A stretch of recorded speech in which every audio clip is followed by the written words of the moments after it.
Bonjour, une fois encore, et nous avons adoré le Seigneur. Nous allons maintenant écouter la prédication, et elle va porter sur le thème de ce mois qui est le travail. Alors vous vous demandez pourquoi encore le travail, parce qu'au mois d'octobre on a parlé du travail déjà. Oui, mais le travail c'est un élément très très important dans notre vie, et je crois que le travail représente l'activité humaine. Et pendant ce mois d'octobre, je voudrais aussi que les uns et les autres nous prions pour ce qui concerne notre activité, ceux qui cherchent du travail, qu'ils redoublent de prière, que nous puissions prier ensemble pour ceux qui sont à la recherche d'un travail, et que nous réfléchissions aussi sur les possibilités qui se présentent à nous, parce que beaucoup de chrétiens sont victimes des progrès technologiques, c'est-à-dire il y a des travaux qui se faisaient à la main et après il y a une automatisation des machines qui les font, et voilà, ce n'est plus possible de gagner sa vie parce que leur activité n'intéresse plus personne. Donc il y a des choses à apprendre. Il faut être disposé à changer de niveau, c'est-à-dire faire une nouvelle formation. Parfois, c'est même d'apprendre à mieux parler une langue, même le français, apprendre à mieux le parler pour pouvoir accéder à d'autres responsabilités. C'est d'ailleurs pour cela que dans le centre d'alphabétisation que nous avons ici, qui va commencer bientôt, nous allons introduire un centre un cours particulier de mise à niveau concernant la langue française, en sorte que les uns et les autres, par exemple, si on est anglophone au départ, ou bien si on n'a pas eu l'habitude de parler en faisant attention à la langue, en sorte que les uns et les autres puissent mieux apprendre encore à s'exprimer publiquement et gagner en assurance pour pouvoir accéder à des postes plus intéressants dans la vie et pouvoir être ouvert à plus de choses. Donc, cette question du travail pour nous est une question extrêmement importante. Que le Seigneur vous bénisse. Et lorsque nous abordons la question du travail, il y a aussi ce qui peut être comme son contraire, que nous pourrions regarder, et qui s'appelle la paresse.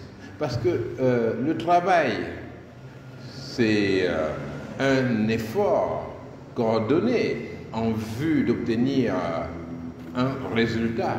Donc on dit je travaille dans l'informatique, je travaille, fais le ménage par exemple, et puis donc je m'organise par exemple pour faire la cuisine. Il y a des recettes que je suis, il y a le gaz que je dois aller chercher, il y a un ensemble de choses que je dois organiser en vue d'obtenir un résultat.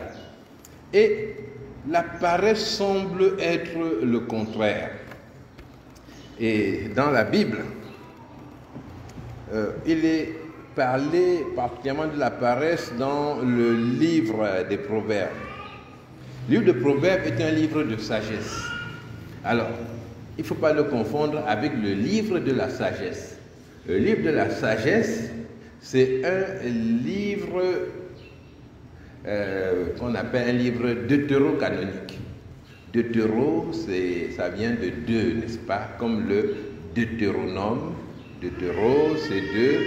Nome, c'est quelque chose qui parle de la loi. Et Deutéronome, c'est la loi qui est apportée pour la deuxième fois parce que la loi apparaît déjà dans le Lévitique. Donc on a appelé ce livre Deutéronome. Alors le livre de la sagesse est un livre deutérocanonique, c'est-à-dire qui n'a pas été accepté dans le canon, dans l'ensemble des livres que les Juifs considéraient comme étant directement inspirés. Et c'est l'Église catholique qui a décidé de l'intégrer ensuite dans les Bibles, dites les Bibles catholiques comme la Bible de Jérusalem, comme la Bible Crampon, et dans une certaine mesure comme la Bible Taube qui rassemble tous les livres de toutes les églises qui existent. Alors, le livre de la sagesse, je ne veux pas prêcher dessus, mais c'est intéressant en soi, mais quand vous le lisez aussi, vous sentez très bien que ce n'est pas... Ça dit des très bonnes choses, mais ça ne semble pas être dans le même esprit, c'est-à-dire que les vérités qui y sont affirmées ne sont pas toutes vraiment soutenables, quoi. Donc, sur le plan de la doctrine, c'était normal que ce ne soit pas accepté dans le canon des livres chrétiens. Donc, le livre des Proverbes n'est pas le livre de la sagesse. Alors, le livre des Proverbes n'est pas non plus un livre de doctrine. Quand vous lisez un texte dans les Proverbes, il ne faut pas penser que l'on doit immédiatement l'appliquer tel quel. Et d'ailleurs, même tout l'Ancien Testament doit être passé au filtre de la pensée de Jésus-Christ qui est exprimée clairement dans les évangiles et dans les épîtres. Et pas que ce soit faux, mais il y a des choses qui doivent être affinées ensuite, et c'est ce que Jésus a fait, et c'est ce que les épîtres ont fait, d'affiner, d'expliquer mieux. Parce que dans l'Ancien Testament, c'est un peu comme si vous conduisez dans la nuit et puis on vous dit, va maintenant à 10 km à l'heure, on dit, arrête-toi, tu vas tourner à droite, tu vas tourner à gauche, et on ne voit pas bien ce qu'il y a autour, mais on est heureux parce que par la grâce de Dieu, il n'y a pas d'accident.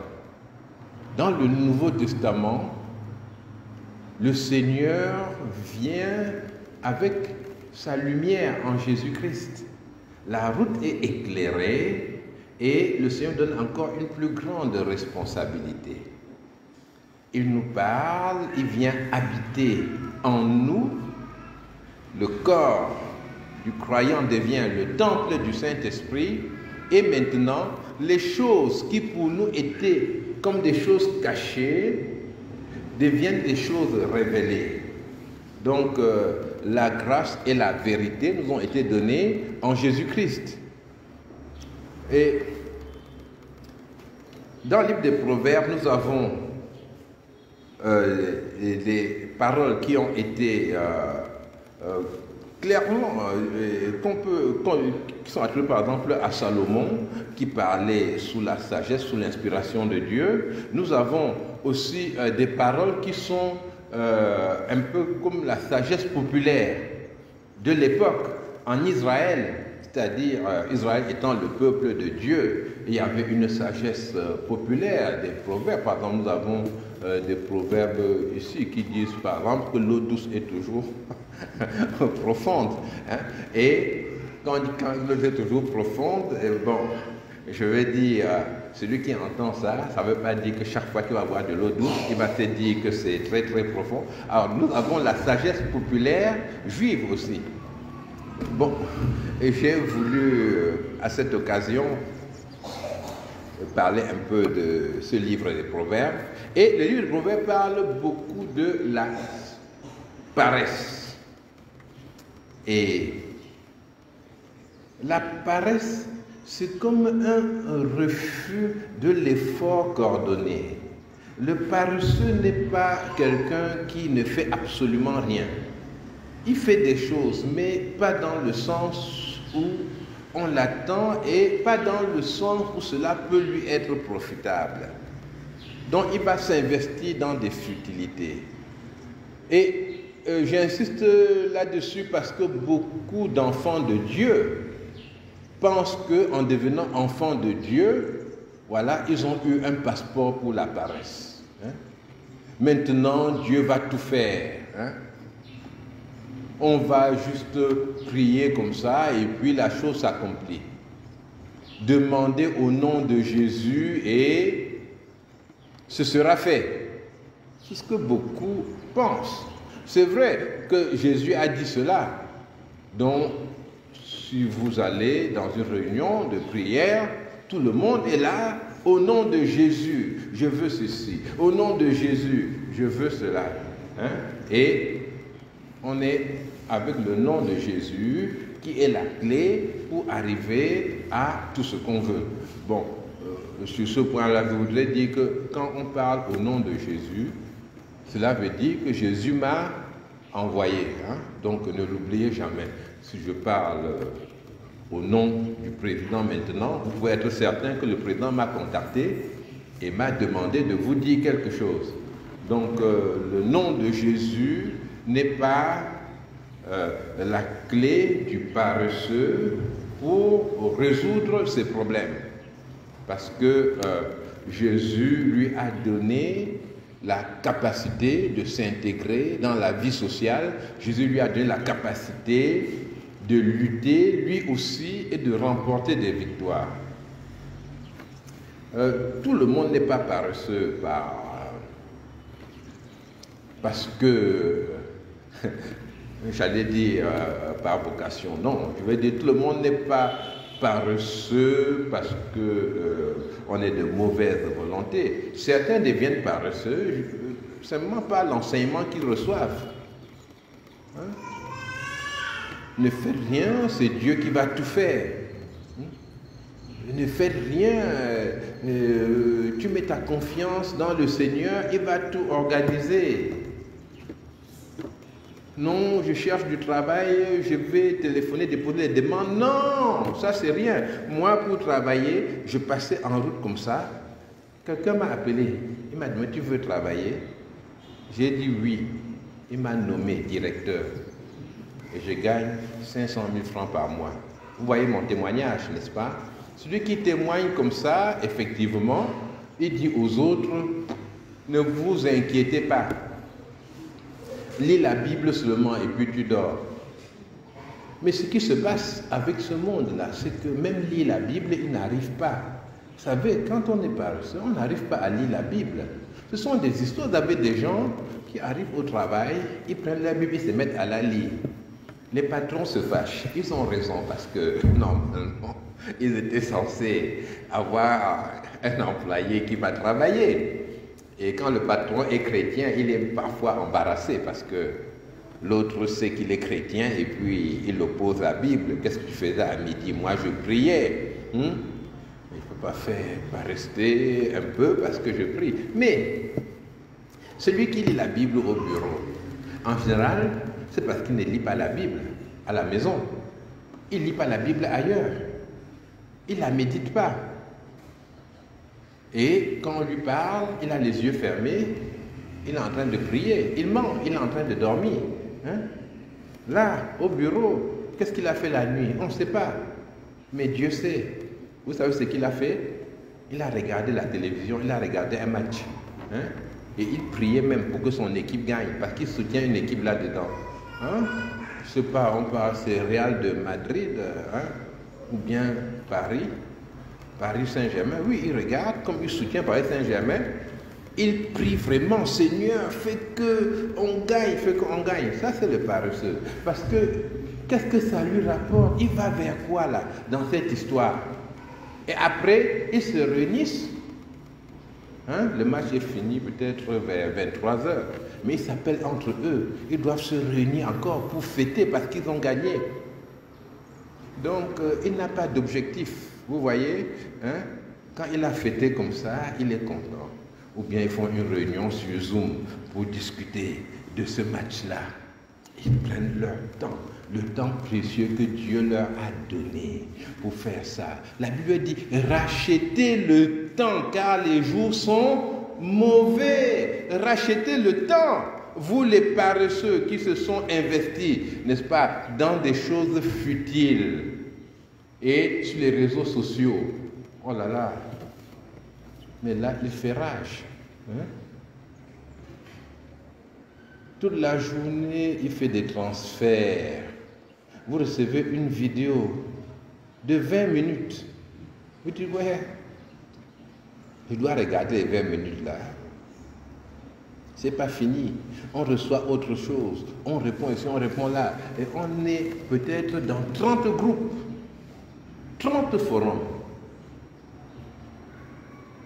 Et ici, on répond. Là-bas, on répond.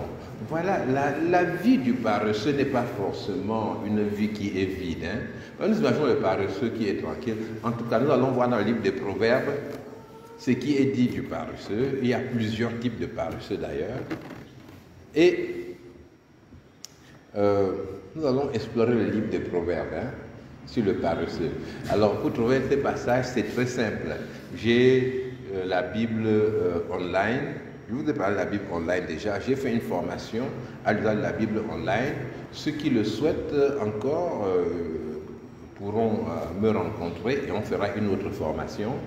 Donc, c'est un ensemble de plusieurs versions de la Bible avec beaucoup de commentaires, celui de Marc Arthur, la Bible annotée, commentaire de Gilles, vraiment un grand nombre de commentaires. Vous pouvez avoir un commentaire sur chaque verset. Donc déjà, d'avoir cela, vous allez faire une économie financière en termes de version de la Bible. Vous avez la version, toutes les versions secondes, celle de Genève, la seconde 21, la nouvelle Bible seconde, vous avez la Bible du semeur, vous avez même les Bibles catholiques aussi, vous avez la Bible en grec. Si vous ne connaissez pas le grec, vous pouvez afficher quand même la Bible en grec et avec un système de numéros qui permet pour un mot que vous voyez en français dans la Bible seconde d'aller retrouver le même mot dans le grec. Donc vous pouvez les afficher verset par verset. Donc un grec interlinéaire, c'est-à-dire vous affichez la Bible en grec, un verset en grec, vous affichez le même verset et maintenant vous avez un numéro sur le mot en français qui se retrouve sur le mot correspondant en grec. Et quand vous cliquez sur ce numéro, vous voyez que le mot en grec a été traduit tel nombre de fois par ceci, tel nombre de fois par autre chose. Donc vous voyez les diverses traductions qui ont été faites du même mot. Et donc, mais l'érudition, c'est quoi? Vous avancez là vers l'érudition. Vous devenez un savant de la Bible en utilisant ces choses-là. Et donc, je voudrais que pour ceux qui le souhaitent vraiment, que vous puissiez utiliser la Bible online. Il y a d'autres systèmes encore plus puissants, n'est-ce pas? Mais ça, il y a quelque chose de moyen qui peut être utile. Et donc, pour avoir les textes sur paresseux, j'ai tapé paresse.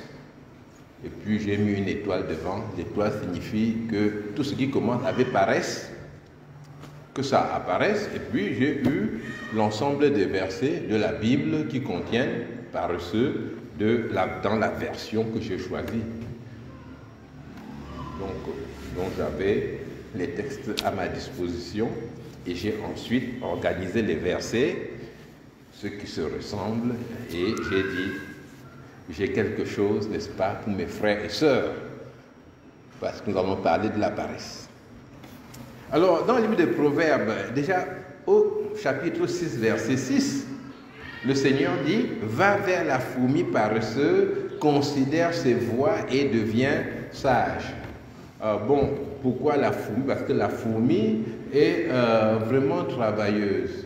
C'est rare que vous voyez une fourmi en train de se promener. Vous voyez? Les fourmis ont leur route, leur circuit, et sur ces routes-là, elles vont chercher de la nourriture et elles reviennent dans leur... mais dans leur maison. Hein.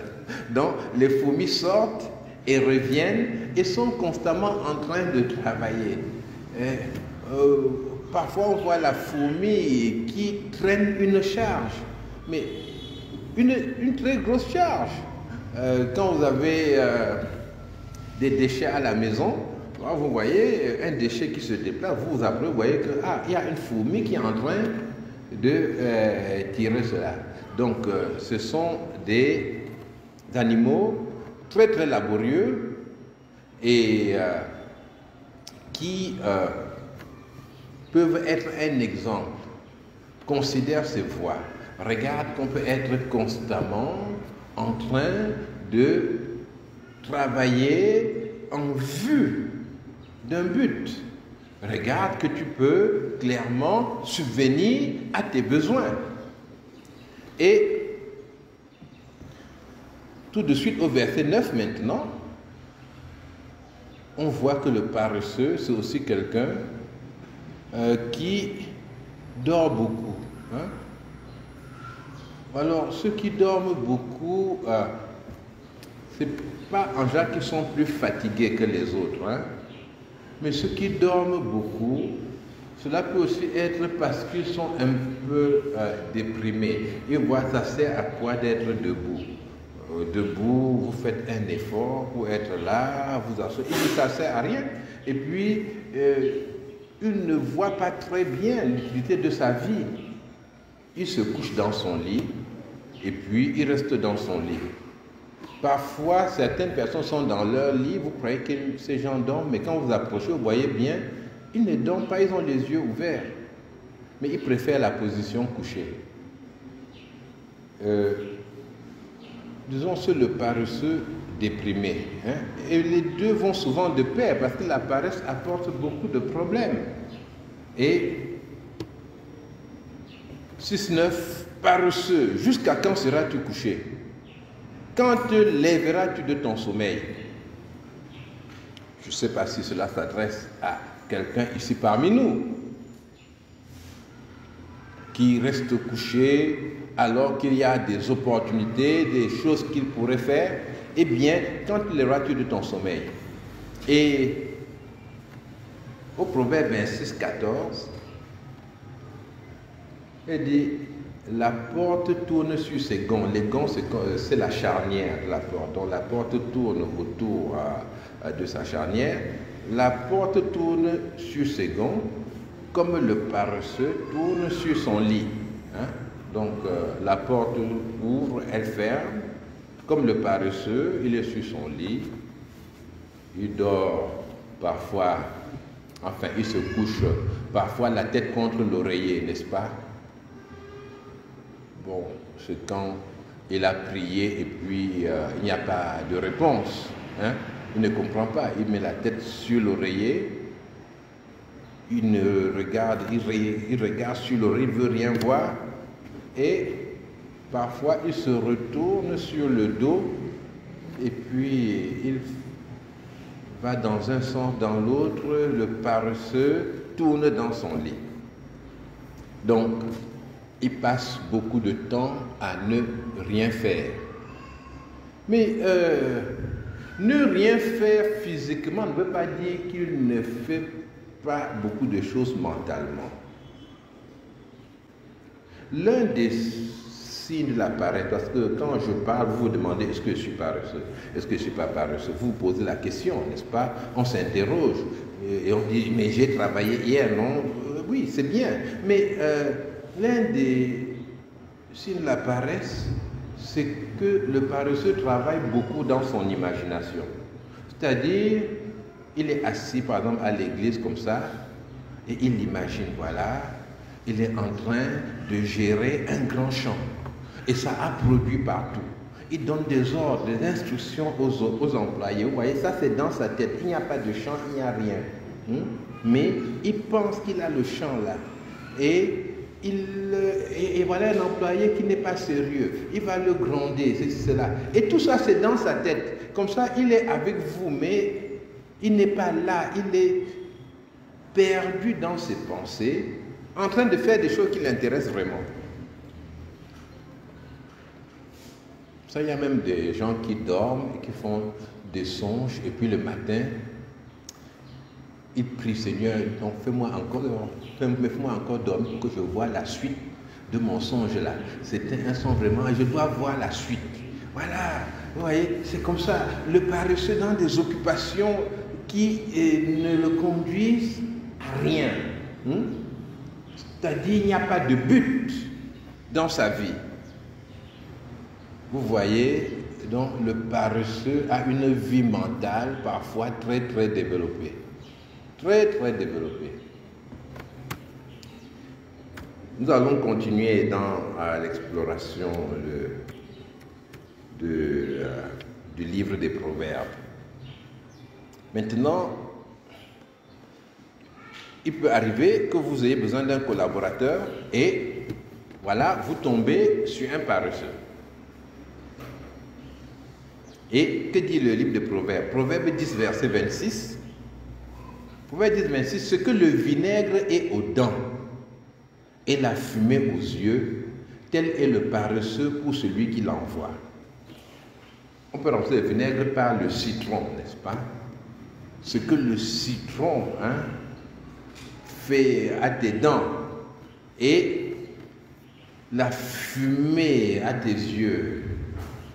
Je ne sais pas si vous avez fait le feu de bois et dans une cuisine qui n'avait pas de grande fenêtre, eh bien, la fumée dans tes yeux, tel est le paresseux pour celui qui l'envoie. C'est-à-dire que c'est une somme de problèmes, de difficultés.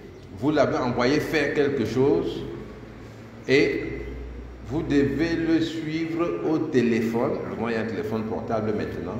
Et le temps que vous passez à gérer cela est supérieur au temps que vous auriez mis vous-même pour faire la même chose.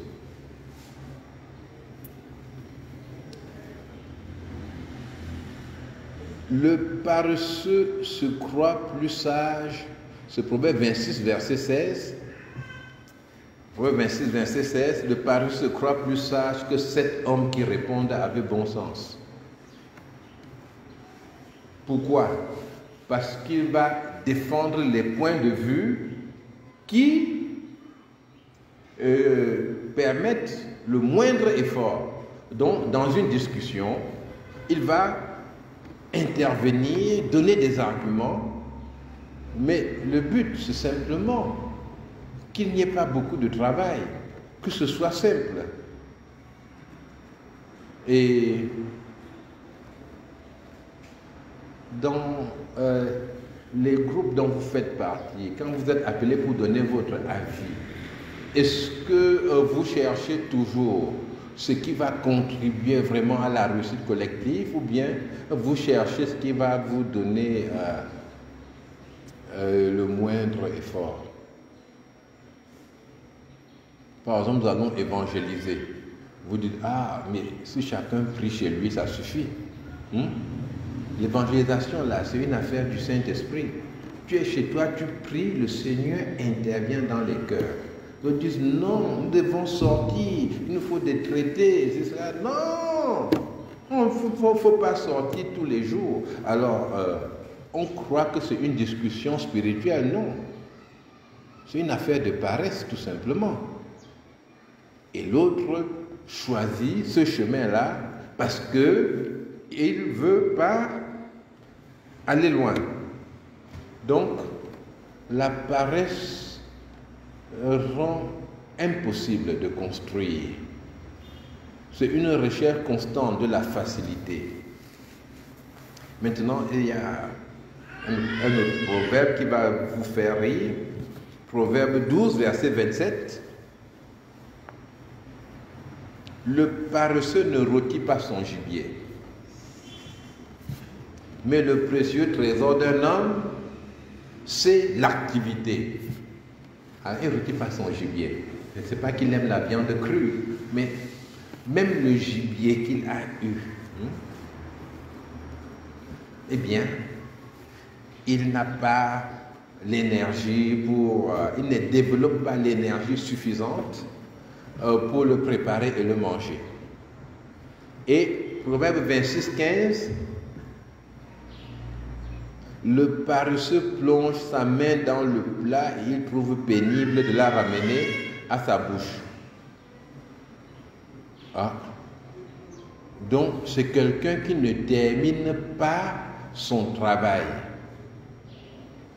Et beaucoup d'enfants de Dieu font des choses inachevées. C'est-à-dire, ils ont une bonne idée. Je vais me lancer dans telle activité. Et ils s'en vont même acheter tout ce qu'il faut pour l'activité. Et au moment maintenant où il faut aller sur la place publique, ils s'arrêtent. Et ça fait un investissement perdu. Généralement, ils disent que ce n'est pas l'heure de Dieu, vous voyez, parce que le paresseux sait utiliser la Bible à son profit. Il sait se justifier selon la Bible. Il n'a pas fait ça parce que ce n'était pas l'heure de Dieu. Il maîtrise l'heure de Dieu. Alors que le chrétien normal, l'enfant de Dieu qui travaille, il se bat. Quand il investit, il essaye d'aller jusqu'au bout. Et ça échoue ici et ça réussit là-bas. Dieu lui enseigne les difficultés de la vie et Dieu lui montre comment il faut gagner à partir des échecs qu'il rencontre. Mais l'autre rencontre des opportunités et là, le proverbe dit qu'il n'en profite pas. Il ne les utilise pas. Et quand c'est un enfant de Dieu, il va trouver des tas de choses. Pourquoi tu ne travailles plus là-bas? Ah, ces gens-là, c'est les gens de la franc-maçonnerie. Mais, et alors? Non! Tu fais comme ça, voilà, ils t'ont pris dans leur truc là déjà, c'est fini pour toi. On dit, ah bon, ok, et puis on s'en va. Mais depuis quand on doit travailler en cherchant absolument à connaître la religion des gens avec qui on travaille? Mais on oublie que du temps de l'Empire romain, ce que nous oublions, c'est que, en fait, les maîtres à l'époque, dans l'Empire romain, mais non seulement ce n'étaient pas des chrétiens, mais des choses comme l'homosexualité. Mais c'était répandu dans l'Empire romain. Néron, qui était l'empereur romain qui a persécuté les chrétiens, Néron a même épousé un garçon. C'était un jeune garçon qu'il a vu, il le trouvait beau, il l'a pris, il l'a castré, il en a fait sa femme. Et donc voilà les mœurs de ces gens-là. Mais les chrétiens travaillaient pour ces gens-là, pas dans le domaine de l'homosexualité, mais dans le travail quotidien qui consiste à fournir des biens et des services aux autres. Et l'idée selon laquelle, voilà, il me faut un endroit où on va me laisser prier quand j'arrive, vous arrivez là-bas, peut-être qu'ils ont marabouté le bureau, je peux pas, mais ce sont des idées folles. Et le paresseux les utilise pour ne pas travailler. Et maintenant, tout cela va pousser le paresseux à dépendre des autres et à vivre dans la nécessité. Proverbe 13, verset 4.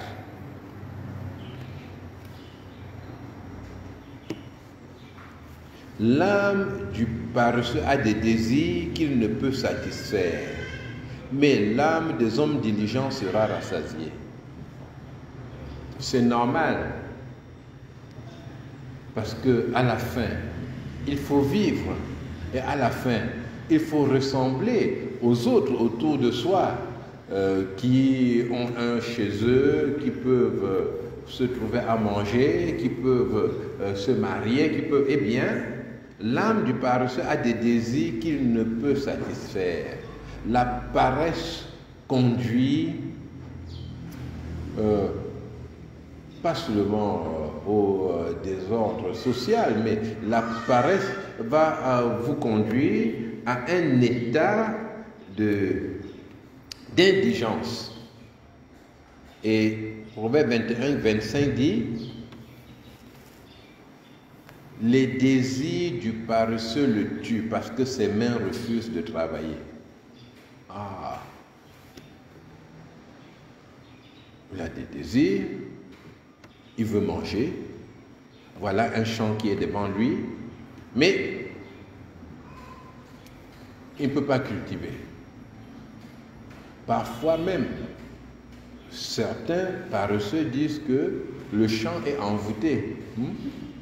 Quand vous cultivez là-bas, ça ne va pas donner. Mais partout ailleurs, les gens cultivent, ça donne.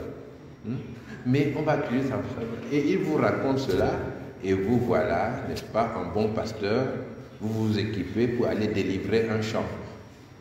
Et peut-être vous ne trouvez pas beaucoup de gens pour vous accompagner parce qu'ils sont très très surpris par votre démarche. Non. L'insatisfaction du paresseux qui vient de son refus de travailler, de s'investir. Et maintenant, je ne vais pas lire, je ne vais pas lire tous les passages, vous pourrez faire la recherche livre des Proverbes.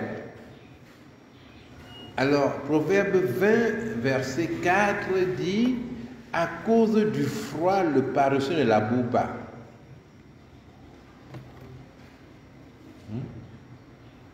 À cause du froid, le paresseux ne laboure pas. Il fait trop froid en ce moment. Je ne peux pas aller au champ. Ou alors, cette année, je suis un peu fatigué, mais je vais commencer ma formation l'année prochaine. Pourquoi tu ne fais pas maintenant? Ah non, je ne vais pas te dire pourquoi, vraiment pas te raconter. Parfois, vous avez des gens qui sont proches de vous, mais sur un point de vue, ils ne veulent pas vous raconter ce qui se passe. Et vous vous rendez compte qu'ils ne sont pas en train de faire autre chose. Et c'est quelle maladie? C'est simplement la paresse. À la moisson, ils voudraient récolter. Ah, c'est ça. Mais il n'y a rien. Et la paresse peut le conduire au vol, parce qu'il n'y a rien chez lui, mais il y a quelque chose chez le voisin, et le voisin est absent. Et le diable peut lui donner l'idée qu'il pourrait aussi aider le voisin à récolter. Et ensuite, l'idée suivante, c'est ramener la récolte plutôt chez lui. Et Proverbe 24, 30, j'ai passé près du champ d'un paresseux et près de la vigne d'un homme dépourvu de sens. Tu peux afficher la suite. Et voici, les épines y croissaient partout. Les ronces en couvraient la surface et le mur des pierres était écroulé. Donc c'est l'irresponsabilité. C'est-à-dire, il ne prend pas soin de ce qui lui appartient et qui aurait pu lui apporter de quoi vivre. Donc le paresseux peut avoir un diplôme, une formation qu'il peut faire fructifier. Mais il va laisser cela à la maison et il va dire qu'il attend autre chose. Mais autre chose qui est parfois indéfinie. Ou alors, il se renseigne bien et vous dit tu vas apprendre quoi? Il trouve une formation qui n'existe pas dans le pays, vous voyez? Et c'est ça qu'il veut faire. Et ce qu'il sait faire, non, il ne veut pas faire cela parce que ceci, parce que cela. Et maintenant, pour finir, le paresseux est un homme qui raisonne beaucoup. C'est-à-dire, il vous trouve toujours des prétextes là. Pendant au moment où on devait labourer les champs, il dit, il fait froid. Proverbe 22, verset 13. Au Proverbe 22, verset 13, le paresseux dit, il y a un lion dehors, je serai tué dans les rues. Hein? Vous lui avez demandé de faire une course. Il vous dit, attention, où est-ce que tu m'envoies comme ça? Vous lui demandez, va à je sais pas, à Gaoundéré, tu vas quoi? Il y a une première ligne à Bertois, ce sont les rebelles qui viennent de l'Est. Maintenant, quand tu montes, il va y avoir Boko Haram. Donc, avec les deux groupes-là, tu veux me tuer ou quoi? Je ne peux pas partir parce que ma vie est en danger. Et il ne fait rien. Donc, c'est quelqu'un qui a beaucoup de prétextes. Quelqu'un qui va fuir tous les types d'efforts. C'est ça la paresse. Ne laissez pas gagner par la paresse. La paresse peut être une paresse mentale. Par exemple, nous appelons les jeunes et les enfants à réciter ici. Bon, je félicite tous les adultes qui participent aussi. Que le Seigneur vous bénisse. C'est important, n'est-ce pas, de donner aussi cet élan aux adultes. Mais que font les paresseux? Ils étudient le verset la veille. Hein? Parfois même, le dimanche, il ne va pas être là, vous le cherchez. Il est caché quelque part en train de se battre. Et puis, il va réciter. Et ce qui devait arriver, arriva. Parce que, mais attendez, même à l'école, ça arrive. Vous voyez quelqu'un qui n'a pas étudié pendant l'année. À la fin de l'examen, il rencontre des gens, il s'investit, il se met à travailler très très fort. Et voilà qu'il se met à savoir faire les exercices parce que beaucoup de paresseux sont intelligents. Ce qui rend leur paresse criminelle. Et maintenant, il va à l'examen. Mais il n'a pas réussi à gérer les émotions quand on reçoit la feuille d'examen, n'est-ce pas? Et avant, il recevait et il riait, on croit que quoi, hein, ça sert à quoi l'école? Mais maintenant qu'il s'est préparé pour l'examen, bon, il reçoit la feuille, il sent des choses qui montent en lui et il perd ses moyens. Et dès le début, il fait une grosse erreur. Peut-être qu'il n'a même pas bien lu le sujet parce qu'il n'est pas habitué à bien travailler. Vous comprenez? Donc, à tous ceux qui ont été paresseux, n'est-ce pas? Quand vous décidez de vous mettre au travail, ne pensez pas que le résultat sera bon le premier jour. Hein? Par exemple, vous pouvez écouter ce message, vous dites, ah voilà, c'est bien, je vais aller cultiver mon champ. Ne pensez pas que la première récolte sera formidable. Non, parce que vous ne savez pas encore bien faire, vous voyez. Donc, vous allez apprendre et vous investir. Quand vous décidez de quitter la paresse, eh bien, dites-vous qu'il y a un investissement sérieux que vous devez faire. C'est un chemin qui monte, auquel vous n'êtes pas habitué.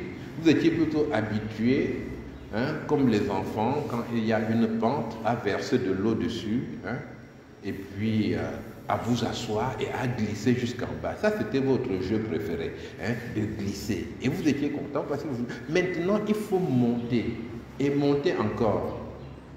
Mais accrochez-vous au Seigneur. N'acceptez pas de vous laisser détruire, n'est-ce pas, par la chair, n'est-ce pas, qui ne veut pas s'investir, il ne veut pas travailler. Mais allez devant le Seigneur qui dit « Ayez du zèle et non de la paresse ». Et reconnaissez que Jésus-Christ est venu habiter dans votre vie et croyez qu'il est capable de vous donner l'énergie qui convient. Ne fuyez pas, restez avec lui. Acceptez la difficulté qu'il y a dans le travail. Le Seigneur veut que nous soyons vraiment impliqués avec lui. Et vous verrez que Dieu utilise les gens qui travaillent déjà. Les disciples étaient tous des personnes qui travaillaient. On peut dire qu'ils ont été débauchés, ils ont été recrutés par le Seigneur pendant qu'ils travaillaient. Au pêcheur, il dit, viens, tu seras désormais un pêcheur d'hommes. Hein? Tu vas plus pêcher les poissons. Donc, Dieu veut nous trouver en train de travailler. Et Dieu nous donne l'énergie et la capacité de nous investir dans le travail. Si vous êtes reconnu dans l'un de ces textes, eh bien, remerciez le Seigneur parce qu'il est venu mettre fin à votre paresse.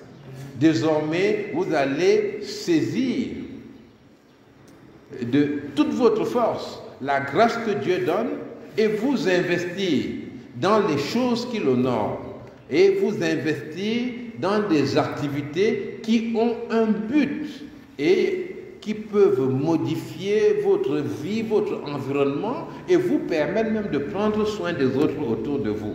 Que le Seigneur vous bénisse. Nous allons prier.